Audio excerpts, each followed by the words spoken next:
यतापट्टि पुरै रगत रहेछ त पुरै रगत रहेछ नि त यहाँ ए कहिले मरिन्छ कि भन्ने पनि लाग्छ अनि कति चिन्ता लाग्छ अब दुईटा हो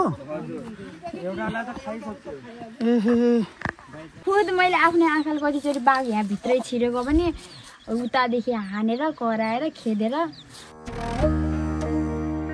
एउटा विकास र निकास नभएको जङ्गलको अनकन्टारभित्र छ यो एउटा सानो गाउँ। त्यही गाउँमा छ सुनिता परियारको यो घर। र मैले पनि अब भाइ बहिनीको सपना पुरा गर्नलाई आफ्नो सपनाले मैले छोड्दिएँ कि। सुनिता सपना देख्न छाडेकी एक विवश चेली। अब हुन्छ नि मान्छेले कति पढेर कति सपनाहरू देखाउँछ तर त्यो त पुरा हुँदैन। म त झन् बाख्रा गोरु हेर्ने मान्छे कसरी सपना हुन्छ पुरा मेरो।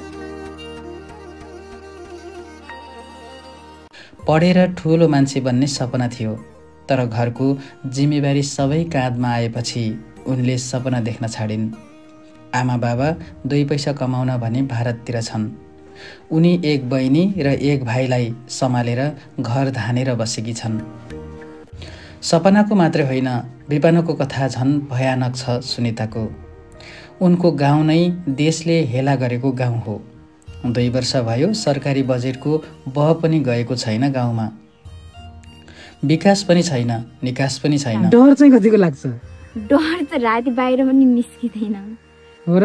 यति मात्र होइन उनको गाउँमा अहिले पनि बिजुली बत्ती छैन। यो गाउँकै दर्दनाक कथा छ तर आज हामी सुनिताको कथा तपाईहरु माझमा राख्दैछौँ। निकुञ्जको मुखैमा रहेको उनको घरमा जङ्गली बाघ आइरहन्छ र ठूलो क्षति पार्छ। पटक पटक बाघ धपाएर आफू र आफ्ना पशु चौपाया बचाएकी एक साहसी सुनिताको आँखामा यो सानो पीडाले झरेका आँसु होइनन्। कुन दिन बाघले आफैलाई खान्छ निश्चित नभएको सुनाउने सुनिताको कथा सुन्नै नसकिनेछ। आज यो कथा बर्दिया जिल्लाको बाँसगाडी नगरपालिका 1 भित्र पर्ने एउटा अनकन्टार गाउँ खोटेको थक्लेनीबाट तपाईहरु माझमा प्रस्तुत गर्दैछौँ। अस्ति चाहिँ एउटा घटना घट्यो जसले गर्दाखेरि गाउँ नै अहिले एकदमै सशङ्कित र त्रसित भएको छ। त्यो गोरु र गाई चाहिँ बहिनीहरूकै रहेछ। हामी चाहिँ घरमै आएका छौँ अनि त्यो सँगसँगै नानीहरूको पनि फेरि छुट्टै कथा पनि रहेछ। नानी 2 बहिनी कथा के हो र घटना के भयो थियो भन्ने कुरा चाहिँ म कुराकानीबाटै चाहिँ अगाडि बढाउँछु। नानीको नाम चाहिँ के हो? मेरो नाम चाहिँ सुनिता परियार हो। सुनिता परियार। नानीको चाहिँ मनिषा परियार। कति क्लासमा पढ्छ मनिषाले? 9मा। अनि तलै जाने हो है? त्यही गोरु खाएको जुन जङ्गल छ त्यसैबाट जाने हो। डर लागिरहेको छ होला त अहिले त होइन? अब नजिकै रहेछ त्यति धेरै टाढा नै होइन फेरि यहाँबाट घटनास्थल होइन? अनि खास त्यो दिन चाहिँ आफै हेर्न गएको थियो कि को थियो? नै बाबुहरू गएको बाबु। अनि त्यतिखेर चाहिँ अनि गोरु हराएर अनि घर आएको। अनि त्यसरी साँझेखेरि चाहिँ अनि साँझेखेरि भन्दा बिहानीखेरि उहाँ जाँदाखेरि स्कुल जाँदाखेरि देखे विद्यार्थीहरूले। तर मान्छेले चाहिँ त्यहाँ देख्न पाइएन बाघलाई चाहिँ? मान्छेले चाहिँ अझै पनि रहेछन् गोरु गाई त कतिवटा थिए टोटल? पहिला टोटल त 8-9वटा थियो अनि अरू पनि अनि उतै जङ्गलतिर बाघले खायो अनि त्यसरी 6वटा थियो अनि 6वटामा अनि 3टा फेरि अहिले खाइदियो? नै 5वटा थियो अनि 3टा फेरि खाइदियो अब 2टा बच्यो। अब 2टा बच्यो। अनि यहाँ त घरमा त नानीहरू मात्रै छ अरे फेरि पढ्ने पनि होइन? अनि यो फेरि गाईहरू गोरुहरू कसरी पालेको मतलब यो सोच्दाखेरि पनि अचम्मको कसरी गरिरहेछ त? अनि आमा बाबा चाहिँ कहाँ जानुभएको छ? इन्डिया जानुभएको छ मम्मी बुवा काम गर्नलाई। हजुर। ए कति भयो गएको? कति 1 महिना पनि भएको छैन। 2-3 हप्ता भयो होला। ए भर्खर जानुभएको? हजुर। भन्नाले गइरहनु जाने आउने गर्नुहुन्छ? ए कति पहिला एकचोटि जानुभएको थियो अनि त्यसपछि धेरै 3-4 महिना 5 महिनासम्म बस्नुभयो फेरि अब जानुभयो फेरि यही टाइममा जानुहुन्छ बेला बेला। ए इन्डिया कुन ठाउँमा जानुभएको? ऋषिकेश भन्ने ठाउँमा? हजुर। अनि यहाँ चाहिँ घरको जिम्मा चाहिँ नानीहरूलाई दिएर जानुभयो सबै? अनि नानीले कतिमा पढ्छ अरे? म अहिले 11मा। 11मा पढ्छ। बहिनीले 9मा। भाइले अहिले 6मा। 6मा। सबै पढ्नको लागि तलै जान पर्यो? ढोका बन्द गरिदिएर जाने हो? अनि गाई भैँसी त यहाँ हुँदैनन् रहेछ होइन, गाईलाई चाहिँ के जङ्गलमा फुकाएर छोडिदिने? नै भाइले र बहिनी पढ्छन् अनि म चाहिँ जाँदिनँ स्कुल। यही कारणले घर कुर्नु पर्यो? घर कुर्नु पर्छ अनि यतिकै घरको काम गर्ने, नजाने स्कुलमा चाहिँ। अनि सबै आफ्नो जिम्मेवारीभित्र घर छ। अनि भर्खरको नानीहरू छ अनि यत्तिकै छोडेर जानुभयो बाबा मम्मीले? अनि नजानु हामीलाई गाह्रो हुन्छ भनेन? बाबालाई मात्रै पठाएर मम्मीलाई चाहिँ नजानु भन्नु पर्थ्यो नि त? भनेको त हो। अब यति पढिसकिस्, अब इक्जाम गर्ने 11मा अनि हामी चाहिँ जान्छौँ भन्नुभयो। बुढाबुढी छोड्दैन भन्ने कुरो भयो? 2जना जान्छौँ अब यसचोटि भन्नुभयो, फेरि जानुभयो। कति गाह्रो छ एक्लै यो घर, अब कोही पनि नहुँदा, बहिनी पनि स्कुलमा, भाइ पनि स्कुलमा, गाउँमा पनि खासै मान्छेहरू छैनन्। अनि फेरि बाघ लाग्छ, यहीँ निकुञ्जको वरिपरि छ, सबै जङ्गलले घेरेको ठाउँ छ। गाह्रो त लास्टै हुन्छ नि, अब घाँस काट्नु पर्यो। घाँस काट्नलाई फेरि त्यही निकुञ्जमै जानु पर्यो। घाँस दाउरा सबै काट्नु। डर चाहिँ कतिको लाग्छ? डर त राति बाहिर पनि निस्किँदैन हो र? भित्र गयो नि 4-5 अब आज फेरि नानीहरूको घर चाहिँ फेरि ठ्याक्कै जङ्गलकै नजिक रहेछ क्या होइन? अब चारैतिर जङ्गल, निस्किँदै बित्तिकै जङ्गल सुरु भयो होइन? अब दिनमा मात्रै हो अब घाँस दाउरा काट्ने, रात पर्यो भने साँझखेरि भयो भने त बाहिर निस्किँदैन, भित्रै हो। अझ भाइ झन् सानो? भाइ सानो छ। अनि के भन्नुहुन्छ बाबाले? पैसा कमाएर अन्तै बसौँला बरु, अहिले चाहिँ बुढाबुढी गएर कमाउँछौँ, अहिले चाहिँ तिमीले पनि दुःख गरा भन्नुभएको छ? नै त्यस्तो भन्नुभयो होइन। हामीलाई पढ्ने लेख्ने ठिकै हुन्छ नि त, बुवा मम्मीले कमाएपछि। अब यस्तो विगत ठाउँ छ अनि यहाँ अब केही गर्न पनि सकिँदैन। अब बसेर गोरु बाख्रा हेरे पनि अब बाघ भालुले खाइहाल्छ, अनि चल्ला कुखुरा पनि खोरबाटै लगिहाल्छ, अनि सबै अनि लगिहाल्छ। त्यही भएर अब बाख्रा गोरु पालेर बस्ने हुन्थ्यो। अब हामीलाई पढाइ खर्च त ठिकै त हुन्थ्यो, त्यस्तो पनि पुग्दैन। अनि त्यही भएर चाहिँ हामी जानुहुन्छ क्या। यहाँ अब जस्तै कि जङ्गलमै उता गऱ्यो, अनि यहाँ घरमै आएर पनि आक्रमण गरेको छ बाघले? धेरैचोटि आँखैले बाघ, धेरैचोटि त्यो खोरभित्रै बाघ पसेको पनि देखेछौँ धेरैचोटि। त्यस्तो हुँदाखेरि पनि आँटले यसरी अब एक्लै, दिउँसोमा त एक्लै नै बसेको छ, अनि बेलुकीमा चाहिँ 3 भाइ बसेको छ। तर परिस्थितिले सबै सिकाउनु रहेछ होइन? सिकाउँछ। सुन्दा डर लाग्छ, भोग्दा कस्तो हुन्छ होला यहीँ आएर बाघ देखिसकेपछि त होइन? देखेपछि त अनि डर लास्टै लाग्छ। अनि भाइ बहिनी स्कुल गए पनि अनि साँझदेखि हल्का ढिलो गरेपछि चिन्ता लाग्छ, अब कति बेला आउने होला। अनि त्यही चिन्ता लाग्छ। अस्ति त बहिनी राति आयो, तलसम्म त गएँ, फेरि डर लाग्यो, अब उताबाट आउने मान्छे त आइहाल्ला नि, अनि फेरि मलाई पनि बाघले खाइदिने ल्याउन गएकोलाई झन् होइन? अनि त्यसरी फेरि फर्केर आएँ। डर त लास्टै लाग्छ, अरू त केही होइन, त्यही बाघ भालुको चाहिँ लास्टै डर लाग्छ। त्यो त सबैलाई डर रहेछ। तर नानीहरूको फेरि घटना पनि घरमै भएको, बाघ पनि यहीँ आउने, फेरि ठ्याक्कै निस्किँदा बित्तिकै जङ्गल सुरु, निकुञ्ज सुरु भनौँ न होइन? ठ्याक्कै अब अहिले चाहिँ यसो गोठातिर जाऊँ न त है? ल हिँड्दै हिँड्दै जाऊँ। कुखुरा कति पालेछ? कुखुरा चाहिँ खै कति छन्, 3वटा होला नि, अनि चल्लाहरू छन्। लैसक्यो कि 3वटाबाट नि?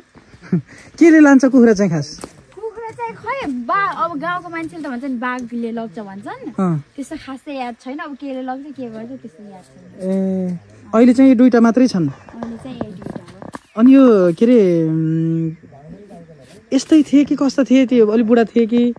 सबै यस्तै थियो, अनि सबै यस्तै थियो, बुढा थिएनन्। भर्खरै किनेको थियौँ हामीले पनि, अनि भर्खरै जोडेको थियौँ। अब बुवा मम्मी पहिला इन्डिया जाने, अनि फेरि आएर अब यतै गोरु बाख्रा हेर्ने, अब यतै बस्ने भन्नुभएको थियो। अनि त्यसपछि नि बाघले बाख्रा पनि खाइहाल्ने, अनि त्यही भएर फेरि अब बाख्रा त पालेको छैन? छ, त्यहाँ छ। बाख्रा पनि छ। बाख्रा यहीँ हुन्छ? बाख्रा चाहिँ यही हो, यही खोरमा पनि बाघ पसिहाल्छ कि यहाँदेखि। अनि यस्तो रहेछ, अनि फटाफट नि केही रहेनछ? यो त अझ यतादेखि खै कतादेखि छिर्छ बाघ पनि, कता गएर फेरि मारिहाल्छ बाख्राहरूलाई पनि। जे होस् एकदम नानीहरू चाहिँ साहसी हो कि है? यहीँ छ हेर्नु न निकुञ्ज, यहीँ छ, जङ्गल सुरु भइहाल्यो, यहीँ तलपट्टि चाहिँ अस्ति बाघले मारेको छ।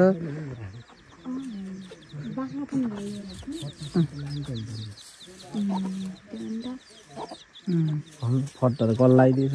तर यो जालीभित्र त तान्ने हो सक्दैन होला अलि। अलि सानो तर यहाँ त यस्तोबाट त देख्यो भने त बाख्रा त भित्रै मर्छ नि त त्यत्तिकै। खुद मैले आफ्नै आँखाले कतिचोटि बाघ यहाँ भित्रै छिरेको पनि उतादेखि हानेर कराएर खेदेर मनै छैन। अब पहिला त धेरै सपनाहरू देख्थेँ जब बुवा मम्मीहरू इन्डियातिर जानुभयो तबदेखि। अहिले यासी दिँदाखेरि पनि 3टा सब्जेक्ट लाग्थ्यो अनि त्यतिखेर रात दिन नभनेर पढ्थेँ क्या। अनि पढ्दै धेरै सपनाहरू थियो मतलब पढ्छु केही गर्छु भन्ने। अनि मम्मी बुवा पनि अनि इन्डियातिर जानुभयो अनि त्यसरी मैले सपना देख्न पनि छाडिदिएँ। त्यसरी मलाई मन पनि लाग्यो। आखिर मैले चाहिँ अब यही घरमै अब अनि बुवा मम्मी इन्डिया जाँदाखेरि नि अनि रुन्थेँ अनि यो साथीहरू पढ्ने अनि मजा यस्तो गरेर हिँड्नु पर्ने भन्ने लाग्थ्यो। बाघलाई खास भन्दाखेरि अब यहाँबाट बाघसँग लडेर होइन खोरबाट निकाल्ने। किन रुनु लाग्यो? सपना पुरा भएन भनेर? होइन त्यस्तो अब आफ्नो दुःख सम्झेर। नर नर नर दुःख धेरै छ है। लास्टै छ दुःख त। कति दुःख हुन्छ कति दुःख हुन्छ। अब बुवा मम्मी घर नभइसकेछ। अब पढ्ने भन्ने सपना नि यस्तै अधुरो भयो। आफूसँगको साथीहरू धेरै पढ्छन् कि अब जान्छन् सबै। आफूले चाहिँ चित्त दुख्छ लास्टै मन दुख्छ के गर्नु पाएन। अब छोरा भएको भएर हुन्थ्यो भाइ पनि सानै छ अनि त्यही भएर चाहिँ अब दुःख लाग्छ कि त्यही हो। अब त के होइन त्यस्तो। सपना पुरा हुन पाएन अब थुनिन पर्यो घरमै। त्यो पनि अब कस्तो डर लाग्दो अवस्थाबाट के होइन। कहिले मरिन्छ कि भन्ने पनि लाग्छ अनि कति चिन्ता लाग्छ। अब लास्टै यहाँ त तिमीले केही अप्ठ्यारो पर्यो ल जङ्गली जनावर आयो के आक्रमण गर्न खोज्यो भने गुहार माग्यो नि त कसले सुन्ने? कतिचोटि धेरैचोटि अब धेरैचोटि आइसक्यो क्या बाघ त घरमै धेरैचोटि। बस मान्छे मारे छैन धेरैचोटि आइसक्यो। मैले त बाघलाई पनि धेरैचोटि देखिसकेँ होइन मान्छे मारेको छैन। अनि गाउँको मान्छे खेड्दा खेड्दै पनि बाघले बाख्राभरि सबै खोरमा मारिसकेको छ। त्यस्तो भएको छ धेरै भएको छ। बिचरा उता सपना त थियो सपना नै अलि देख्न छोडिसक्यो है। मलाई त अहिले त्यस्तो केही मन लाग्दैन कि अब केही गरौँला जस्तो। अब हुन्छ नि मान्छेले कति पढेर कति सपनाहरू देखाउँछ तर त्यो त पुरा हुँदैन। म त झन् बाख्रा गोरु हेर्ने मान्छे कसरी सपना हुन्छ पुरा मेरो हुँदैन। अब गर्दैन भने नि अब मम्मी बुवा एक्लै हुनुहुन्छ। अब आजभोलि त अब मम्मी बुवा अब कमाउन सक्नुहुन्छ।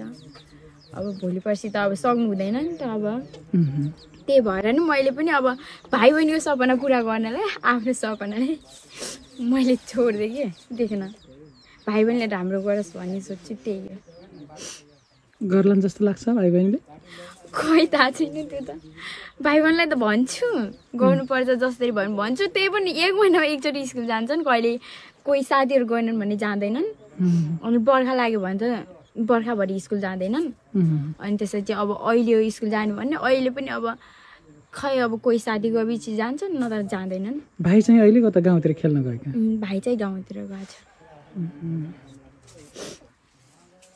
अनि बाबा मम्मीले थाहा पाउनु भयो यहाँ अस्ति यस्तो घटना भयो भनेर? थाहा पाउनु भएको थियो। मम्मी धेरै रुनु भएको थियो। अनि अब अर्कोचोटि गएर इन्डिया नआम्ला भन्ने सोचेको थिएँ गरेँ। अनि अब भएको गाई गोरु पनि अब एउटा गोरुलाई किन्न पनि 20,000 जति लाग्छ कि। अनि त्यसरी भएको गाई गोरु पनि यस्तो भयो अब त म नेपाल पनि आउँदैन अनि भन्नुहुन्थ्यो। नेपालमा आए त झन् नानीहरू दुःख पाउँछ त होइन भन्नुहुन्थ्यो। अनि त्यसरी नि म पनि रोएँ। अब मम्मी बुवाले त्यस्तो भने चाहिँ अब त्यहाँदेखि अनि त्यही भन्नुहुन्थ्यो। त्यहाँदेखि मैले कुरा पनि गरेको छैन। कुरा गर्न मन पनि लाग्दैन कि अब राम्रो होला भनेर छाडेर जानुभएको। अनि मम्मी बुवा गएको 2-3 दिनभित्रै गाई गोरु मारिदियो कि। बाघ पनि ठुलो रहेछ त नि। ठुलो त्यो हामी त उ देखेको पन्जा देखेको पन्जा त मैले हेरेन। तर गएँ म त्यहाँ गएर निराश भएँ। अनि केही गर्न सकिनँ क्या। दुःख लाग्यो कि सोच्नै सकिनँ। अनि त्यस्तै भयो। अझै पनि डर लाग्छ कहिले। नानीले चाहिँ अब गीत गाउँछ अरे भनेर जानु सोध अब गीत गाऊ भनेर लगाउनु खोजेको इमोसनल बनाइदियो रोएर। तर होइन सपना चाहिँ त मार्न हुँदैन। कुनै न कुनै एङ्गलबाट पुरा हुन पनि सक्छ। म त देख्दैन होला जस्तो लाग्दैन कति पनि। खै मनै मरिसक्यो हो कि के हो खै बुझ्न पनि सक्दिनँ आफूलाई। निराश भइदिएँ क्या म त एकदम। केही गर्न सक्छु जस्तै लाग्दैन। अब पढेको भए त लाग्थ्यो। अब कतिपय कुराहरू त अब पढेर नजाने पनि अब आफ्नोबाट पनि हुन्छ नि त कतिपय कुराहरू। खास सपना चाहिँ के त नानीको? मेरो त सपना त अब खै के भन्ने क्या त्यस्तो। अब सपना नै हराइसक्यो जस्तो छ। मेरो अब हुन्छ नि यस्तो सोद्धाखेरि पनि यही सपना छ भन्न सक्दिनँ क्या म। हिजो त थियो नि। थियो। हिजो देखेको सपना भन न त के थियो? हिजो देखेको सपना मेरो सपना त अब यस्तै थियो। दिदीको सपना चाहिँ अनि मेरो बहिनीलाई सिरियल खेलाउँछु अनि जस्तो तस्तो भएर पनि अनि भन्ने सपना थियो। एक्टिङ गर्न आउँछ? अब खै त्यो त गरेपछि थाहा। अहिले त भन्न सकिनँ, त्यो चाहिँ गरेपछि थाहा।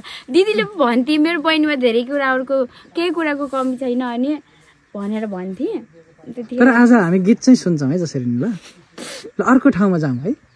ल अलिकति फ्रेस हुने। ल यो रोएर त हुँदैन फेरि। माया के रहेछ आफ्नो भन्दा तिम्रै पिर धेरै छ पारी ठुली भिर मेरो काना छ तिम्रै लाउने पिर पारी ठुली भिर मेरो काना छ तिम्रै लाउने पिर।